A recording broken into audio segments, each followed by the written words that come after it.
海恩，我理想中的餐酒生活，填土之道有道理。呃，道理，理是李明的理，就是一个田再加上一个土。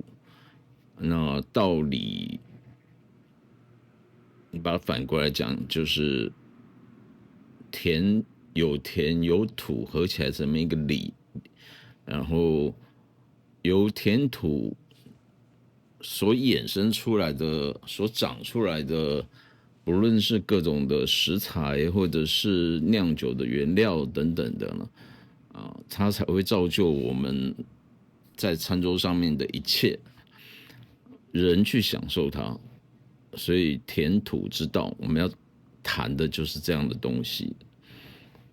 因为海恩之前是一个韩国的明星啊，他被这个名字被人家用过了。其实我十几年前就用海恩这个名字了，只是这种被这个就被注册了或者什么，我没办法用，所以就用道理哈。但是你还是可以查填土之道，我只是查海恩我理想中的餐酒生活，我把字打长一点就可以了。今天我要谈的是酒母哦，酒母这个东西呢，酒的母亲哦，可以这样讲，酒母哦，或者是讲说叫做元，一个有字旁，在一个一元，几抠冷抠那个元，然后那是一个日文的汉字哦。之前有提过，日本酒在酿造的时候非常注重有3个很重要的步骤：一曲、二元、三酿造。其实一曲、二元、三酿造呢，酿造是所有东西。你要做酒，一定会做蒸馏酒酿造酒一定会遇到了我的最后的一个步骤嘛，就是所谓的酿造，就是醪造。醪就是一个有字旁，然后旁边一个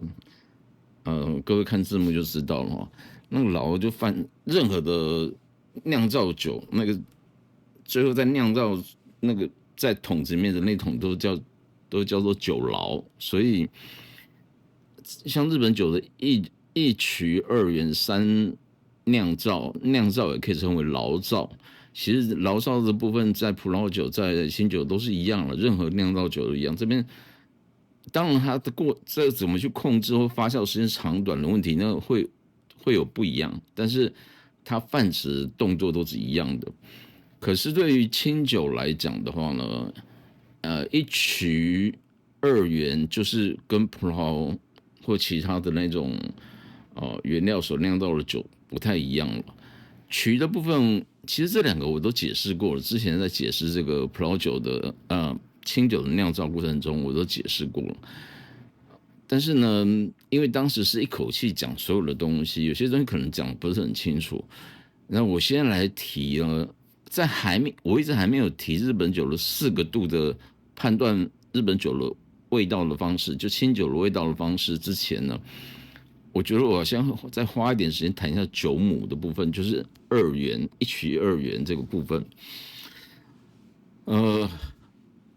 很简单啊，我想清酒是制造型的酒，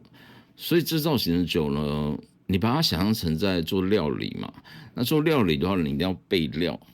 你不可能是我之前也提过，说你不可能说我今天要炒个牛肉，我再去市场上去买青椒炒牛肉，我去市场上赶快去买一个青椒，或甚至我开始耕种青椒，或甚至我青椒买回来我还没有切，甚至我牛肉也没有去买，什么都没有做，没有先腌制或什么，你不会是这样做这样的情形的。如果你是要做一个节目，或是你要晚上就要吃饭的话，你不先把这个料备好，你怎么去炒呢？因为比如说这个中华料理是那种火的艺术嘛，以这个角度来思考，就是说你所有东西都要准备好了之后，你再等到我要进到锅子里面的时候呢，才不会手忙脚乱，不会发觉炒一炒我要炒青椒牛肉，我发觉青椒太多，牛肉太少了，变成是炒青椒里面加一点牛肉丝，那感觉就不太对。虽然也是一道菜啦，但就没有那么好吃了嘛，就变成一个有一点像是那个以青菜为主的食物了。一样的道理，回推到日本酒一样，它就是你把醪糟这个部分呢，它就当做是最后我要炒菜的过程了。所以在那之前呢，有两个重要的原料，一个叫做曲，曲是曲菌加曲米长在就是合在一起生长的，在一起之后成为这一个东西叫做曲 koji 这部分我上次提过，以后我还会再仔细再谈一次哦，因为这个真的很重要，还会影响到酒的味道。那原酒母的部分，原就是酒母，酒母就是原酒母的部分呢，其实是另外一种重要的原料。如果要简单的讲的话，酒母所谓的原就是指一群一桶，其实没有很大一桶，一群一桶，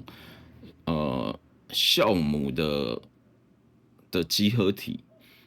为什么呢？各位可以把它想象成说，这个比喻不是非常恰当，但是各位可以把它想象成说，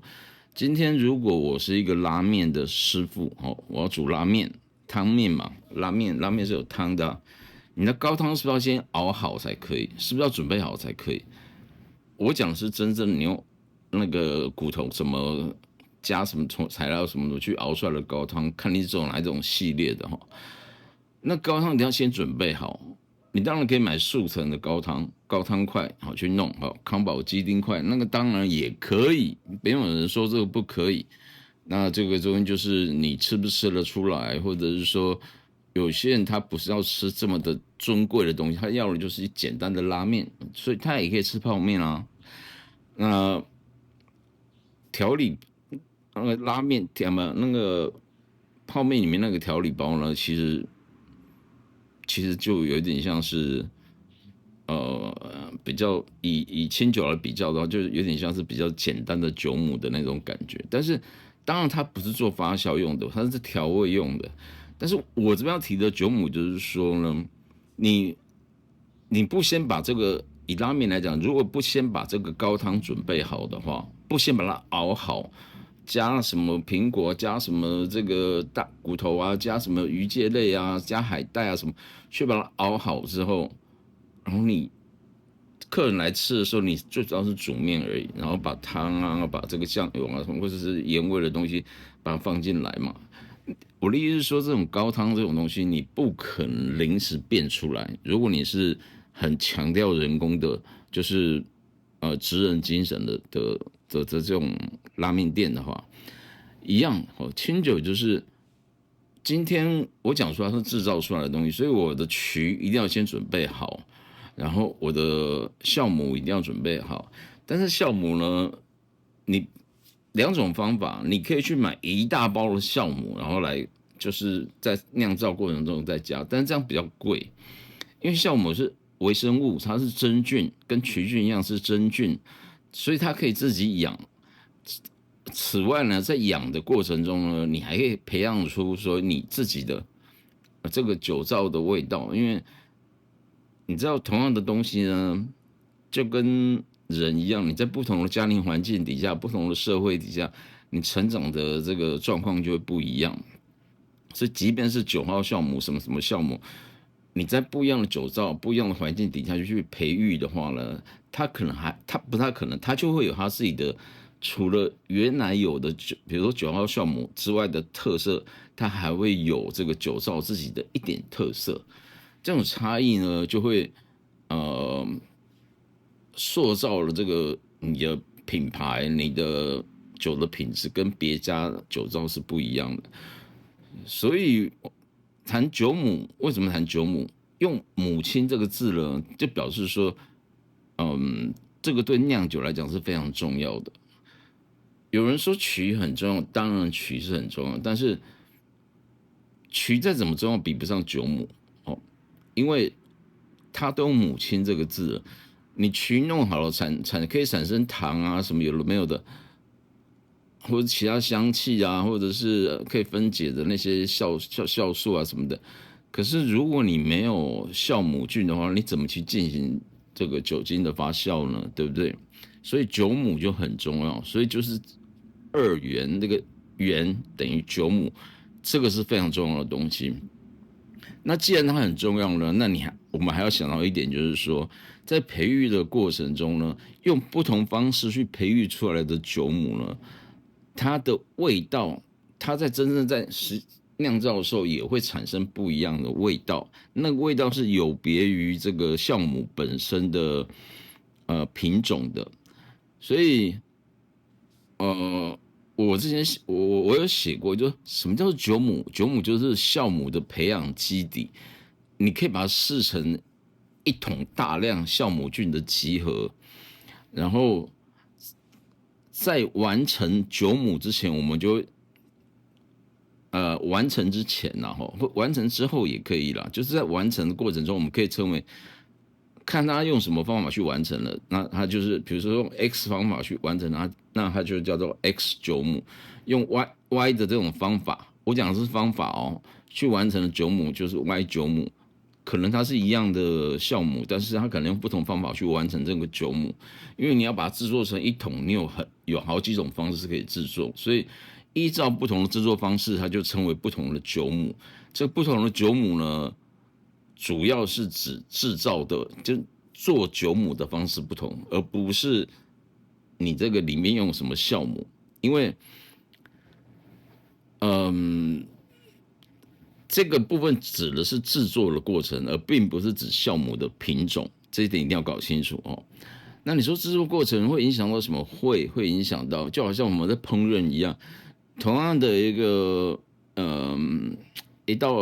一道青菜，或者你用炒的，你用煮的，你用煮汤的，或者你用烫青菜的，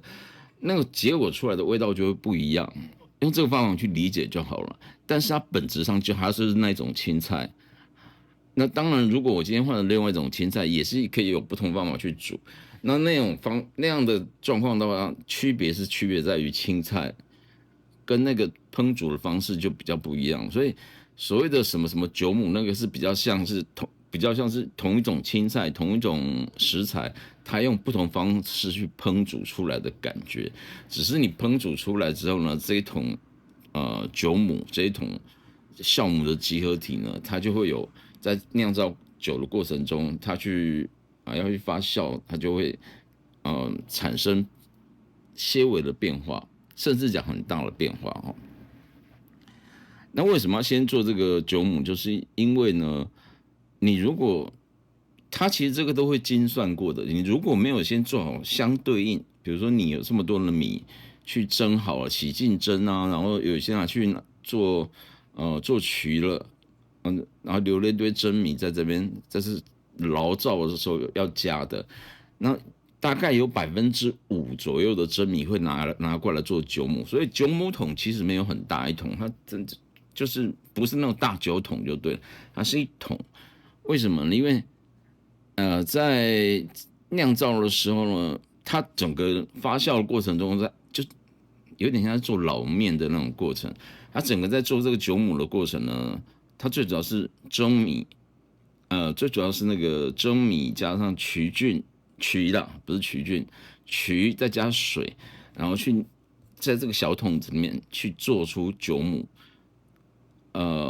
很重要的一点是呢，它的确会有一点点发酵，但是我这个过程的这个目的呢，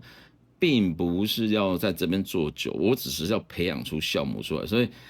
这个阶段呢是要让酵母快速的生长出来。为什么？因为就好像我们在煮拉面的时候，这时候你这一个汤加进来，这个什么东西料加进来，它是有一定的比例的，所以你不能面准备了一堆，叉烧的准备了一堆，然后再汤一小桶而已。那你这样煮到一半就我们还有别的材料，可是没有汤了。然后这个汤你又不可能临时生得出来。如果你是传统的熬制方式的话，他一定会算准说我汤要多少，这个要多少，然后多少汤可以煮多少面出来。这个就是酒母的意义。所以他今天在做酒母的时候呢，只用5%的蒸米，然后算准水要多少，就是曲菌哈，加上曲米这个要多少，然后再投入一些酵母就好了。为什么？那个买的那个，比如说协会9号啊，或者是什么天然的丈夫酵母啊什么的那种，它就会开始生长。那生长过程呢，以酒造、以杜氏、以藏人来讲，它就是要营造一个环境，让这个环境呢，酒母可以顺利的去生长。注意哦，它不是为了要产生酒精哦，是为了让这个酵母大量的生产，就好像呃老面嘛，对不对？我们今天你要做那个馒头啊，做面包，它用那个老面，那老面其实就是酵母群嘛，它跟那个酒母是一样的意思。它把它老面捞一点出来之后呢，拿一点出来之后，放入可能面粉啊、水啊、其他东西，它就是要给这个老面的里面的酵母的营养，让它去吃这些东西之后，它的目的是要去繁衍出足够的酵母出来，并不是这一团就是拿来做面包了。那利用一点老面做出一个，好不好？姑且称之为新面哈，就那意思是说新的这个繁衍出来克隆体啦，就是 clone，就是这个它带有老面的性质，它并不是重新培养的东西，这样才能够保持这个味道呢。今天跟明天是，今天跟昨天是一致的，明天跟今天是一致的。老面不死，老面要定期去喂养它，然后它就可以让这个我每次要煮的时候，每次要做新的面包的时候，我只要拿一点老面出来就可以了。那清酒的话呢，它酒母就有点像是在做用老面来做这个酒母的意思一样，只不过说他们没有老面这种东西，他们是基本上就是去买这个，比如丈夫酵母，丈夫酵母如果长在这个酒藏里面的话，那个就有点像老面的那种感觉。然后不然的话就要去协会去买那个协会酵母，那协会酵母是已经纯化过的，然后你拿来之后呢，就好像老面一样，这时候加到这个桶子里面呢，酒母桶里面的时候，我就要开始做出这一桶的酵母出来哈。原因就是因为在发酵的时候，糖分呢和酵母的比例要正确，即便它是一个并行式的复发酵，你一定要这个比例要正确，要避免到像刚刚讲那个汤煮拉面那个汤不够了，那怎么办？那就进行不下去了。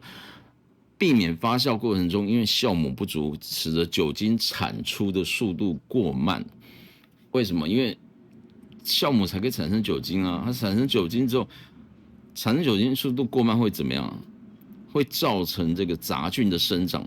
因为那些酵母都是比较选出来的酵母，都是比较酒精耐受性比较高的。简单讲就是，它酒精度赶快先上来，它就很多杂菌就不会办法生长，但是酵母菌还是持续生长，因为它挑选过了。所以你要有足够的酵母，然后它生长速度也要够快，然后让这个所谓生长速度是指酵母产生的速度啊，酒精产生的速度要够快，让这个杂菌没办法生长哦。然后依照这个酵母繁殖，就是我们要做这个酒母之前的准备呢，就整个过程呢可以分成所谓的生源酵母。生源酵母就是这怎么讲？你可以把它想象成，基本上我不做任何的动作，只是把把那个酵母加进去，还有这曲菌啊、曲米啊、水啊什么的加进去，然后让它自然而然去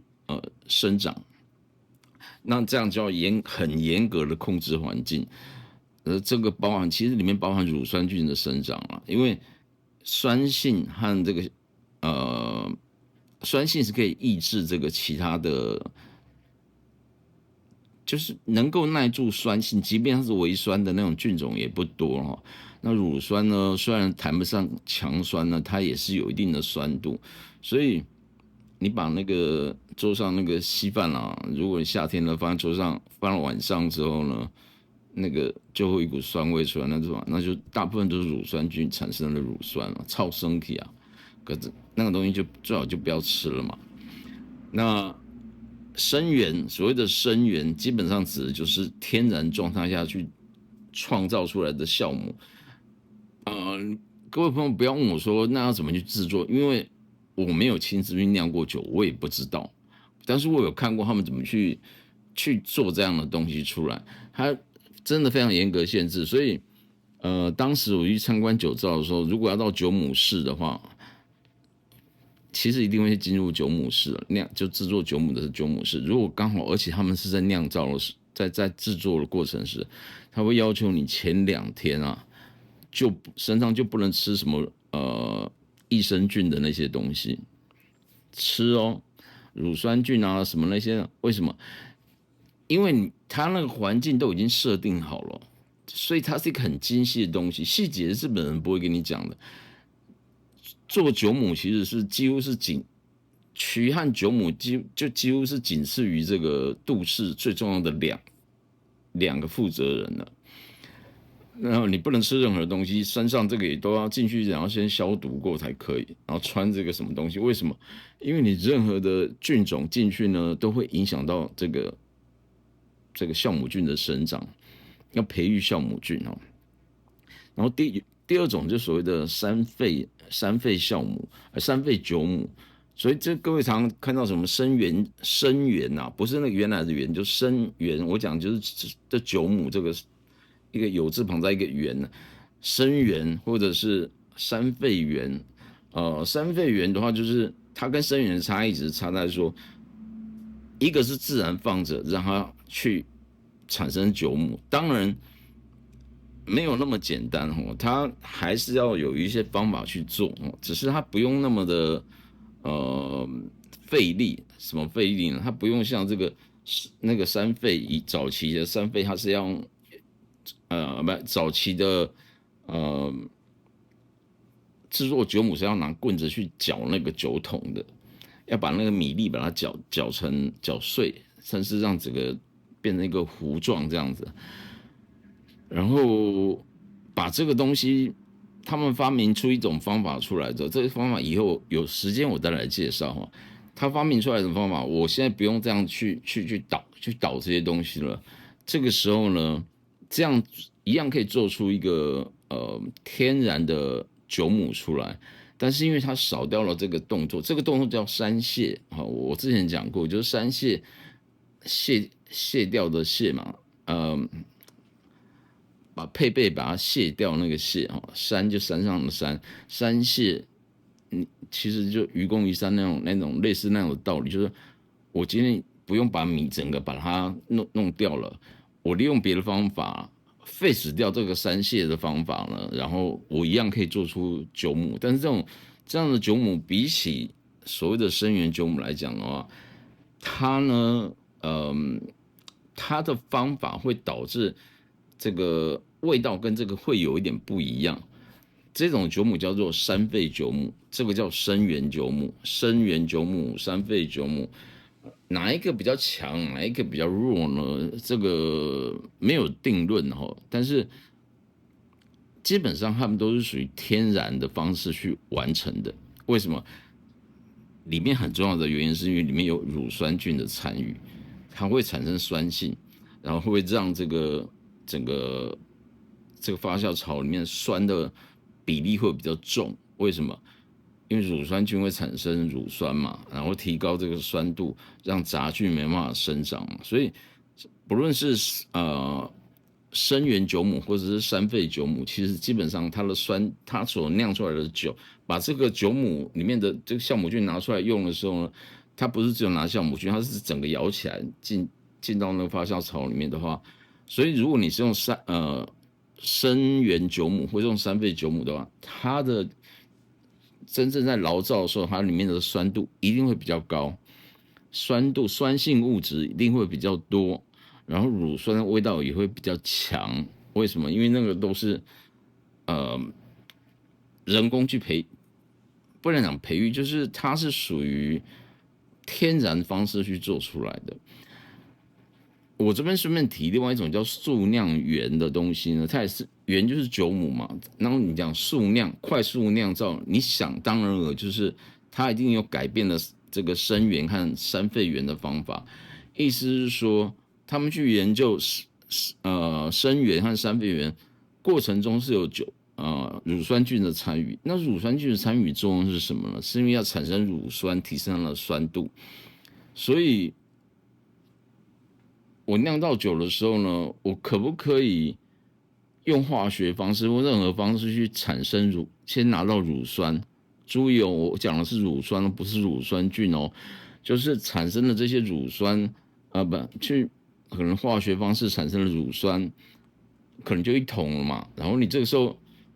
我在酿造的时候，我就少了前面这些步骤了，我就直接就是乳酸倒进去，再加上曲啊、蒸米啊、水啊等等就好了。因为乳酸的存在的目的是要维持住这个发酵槽的酸性，酸性让这个酵母能够很好的生长。所以你这个时候，如果你只用单纯的乳酸倒进来，你也不要用这种什么生源酒母、三沸酒母或菩提原酒母那种传统性的酒母，不用这么麻烦，因为这个制造的时间也要十几天，而且很容易失败哈。然后即使成功，味道肯定会有一些差异，每年味道会有一些差异。那你倒不如就是用标准化的制作方式。我不但酵母是去买过来的，我的那个乳酸的部分也不是乳酸菌产生的，而是我去买好生产好的乳酸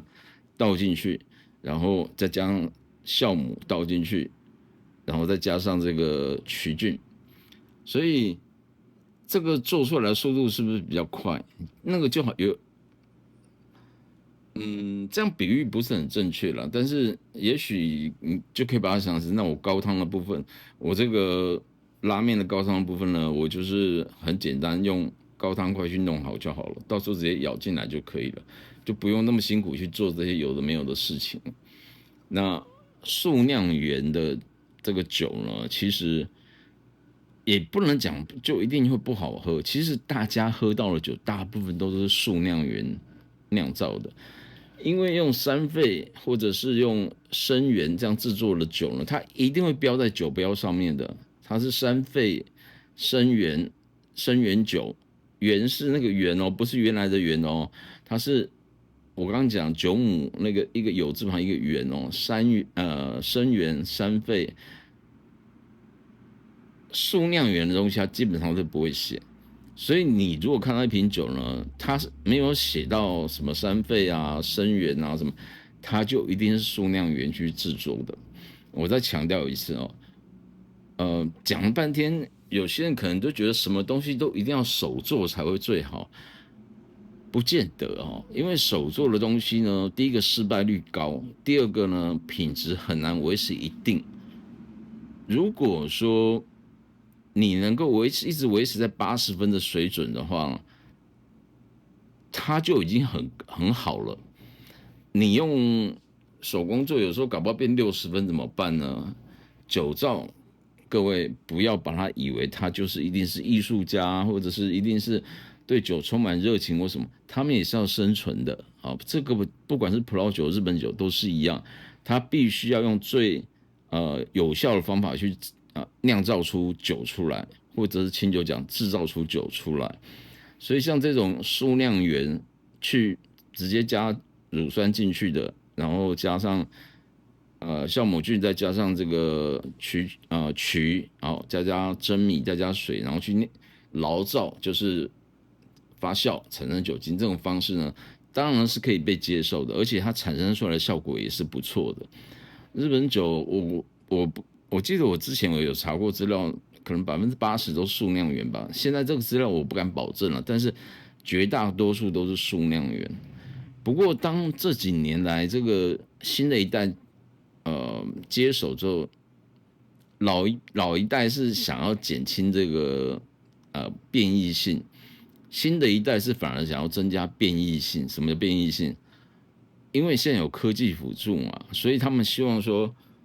我在酿造过程中，甚至用到更早期的菩提园这种东西哦，水源、菩提园这种东西，这以后我再介绍。那更麻烦，那个是一个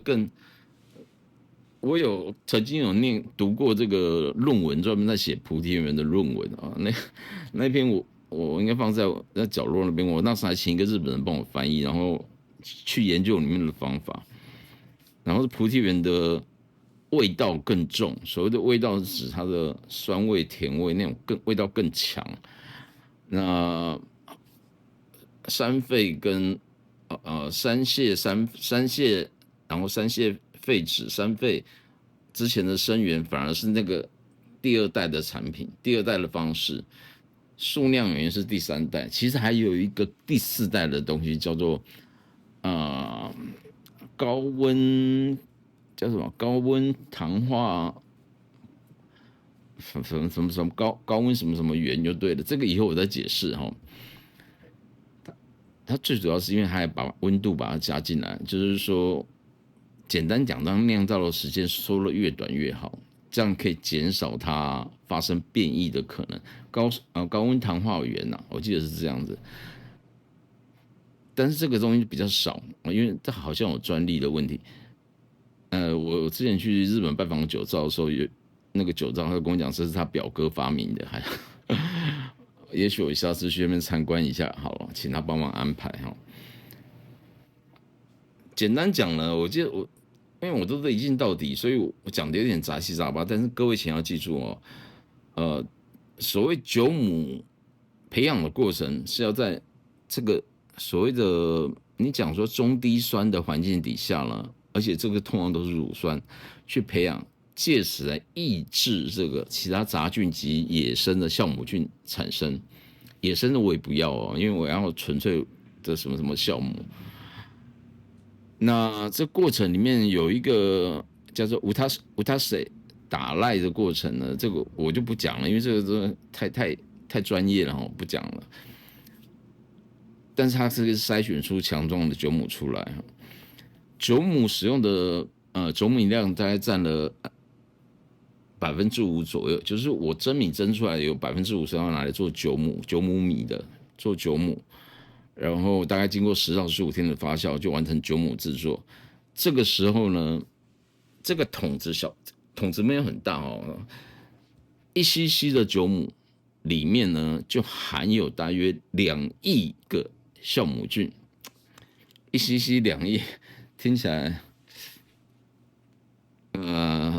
因为我饮酒过量有害健康嘛，未成年禁止喝酒。1cc 2亿的酒母听起来有没有很熟悉的感觉？好了，以此作为结束。那我说要讲很快，其实讲了32分钟。酒母就是这个道理，有一点凌乱，因为我真的完全没有打草稿，即便我这边有一个我大概写好的一个提纲，但是我没有打什么草稿。但是各位朋友们呢，如果仔细看完这个，你只要记住，就是说酒母不同的制造酒母的方式啊，不同制造原的方式呢，如果是越传统的，它这个酒的酒体酸性，还有它的那个风味哈，因为在过程中一定还有其他风味产生，一定会更强、更浓、更传统、更原始日本酒的样子，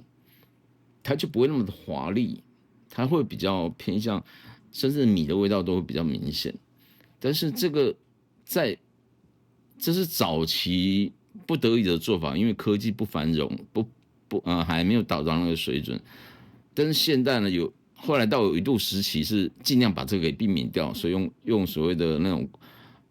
数量源来，就是直接拿乳酸加进来。但是现在又有一点复兴回来，就是想说，我就米酒、清酒，我们就是米做的酒，我为什么要把这个米的东西把它去得这么干净呢？所以这边这个山肺啊，生源啊，或者是这个什么菩提园什么这种酒都越来越多了，那种传统酿造法制造出来的酒越来越多。可是你要知道，这种酒做出来的酒呢，通常我刚刚讲它味道比较强，各方面来讲味道都比较强，比较重，那个酸度也比较重，amino 也比较多，然后你这样喝起来呢，这种的酒呢，如果你不懂得怎么去做选择的话，你只要知道你看到这种所谓山肺生源这样的酒呢，基本上拿来配肉、配味道比较浓郁的料理，一定比较适合。你拿着这样的酒拿去板前那边请师傅做那鱼的料理，那个寿司给你吃的话，那叫做笨蛋，懂吗？那叫笨蛋，除非他弄到后面都是。他今天就是全部都尾鱼，而且有特别处理过，味道有加重过，甚至还有生牛肉啊、生马肉这种的寿司什么的，那也许你可以带这个，不然这样子的酒呢，比较适合带去烧烤店去吃，居酒屋啊、烧烤店去吃，因为它里面会有一些味道比较重的这个料理。我讲到这里呢，其实也是餐酒搭配的一些诀窍了哈。至于说这样做山肺、生源什么这个菩提园，它是不是就一定会非常非常强呢？当然，这些酒造也有想办法去改变，他也希望说保有这个米的特质，但是又不希望太强烈的那种过度强烈的那种酸性啊、米的味道啊、amino 啊等等的。所以这中间其实一直有在做改变的、改进的。我有喝过，就是酒造做了三倍酒母酿造的酒呢，喝起来其实还蛮清爽的，很好喝。它会做到一个很平衡，就是又带有那酒体的强度，但是又没有过强，然后又带一股圆润感，喝起来那种甘油感，就是那个醇类的东西，反而非常的丰富，喝起来很舒服，真的很舒服，很好喝。我喝过几款这一家酒造做出来的酒了，基本上我的分数大概基本上都是19分起跳的，因为我觉得他掌握这个技术之后呢，就是他做了三倍圆这个技术之后，他弄出来的东西都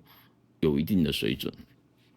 好吧，36分了，4K 我不晓得传多久，今天就讲到这里为止。因为外面宜兰这边反正这2天都很冷啦，所以我前2天还有点感冒，